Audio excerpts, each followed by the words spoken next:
Welcome back to the deep dive.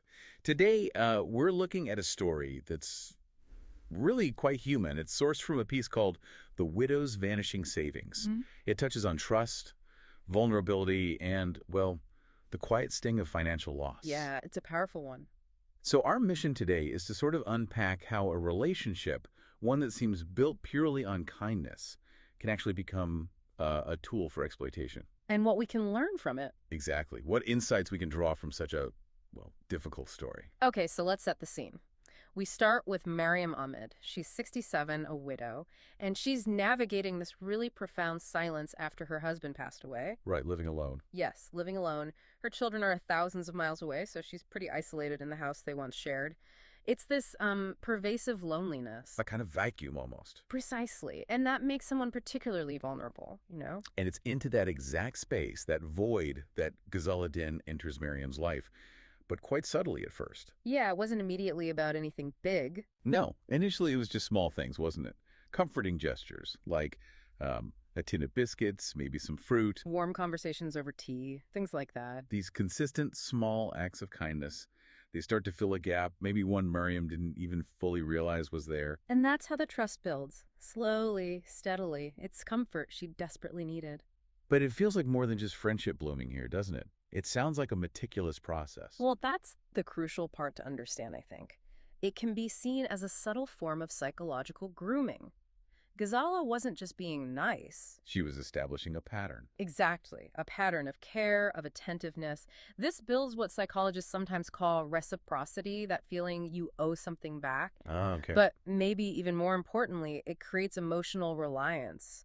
Miriam was isolated. Ghazala became her main, maybe only, source of real connection. So that deep trust becomes the foundation. It's the bedrock, especially for what we often call affinity fraud, where, a shared background or a close relationship is leveraged for exploitation. Right.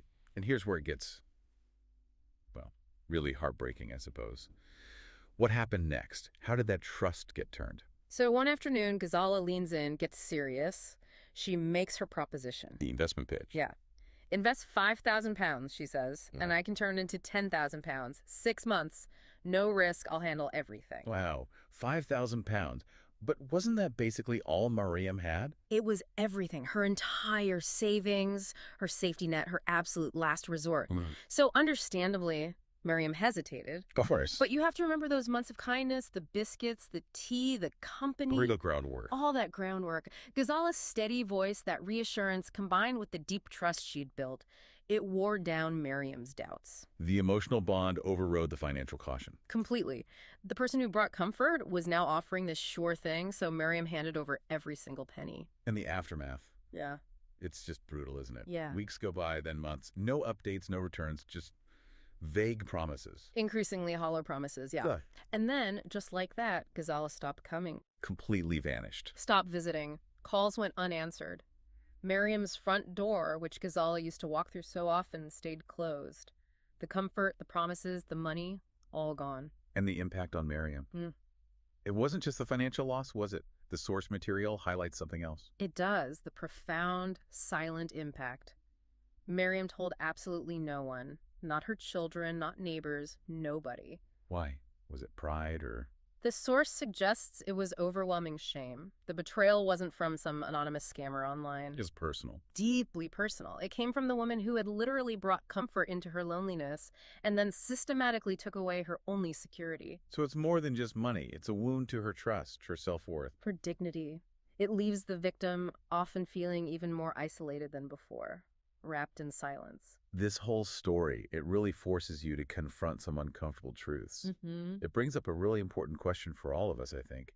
How do we get better at recognizing when, genuine connection crosses that line? That insidious line into calculated manipulation. Especially when someone is vulnerable or isolated, like Miriam was. And maybe we need to think about the true cost, the immeasurable cost of a broken trust like this. Because it goes so far beyond just the money, doesn't it? It pushes people further into silence and shame. Exactly. What is that true cost? Something for us all to think about.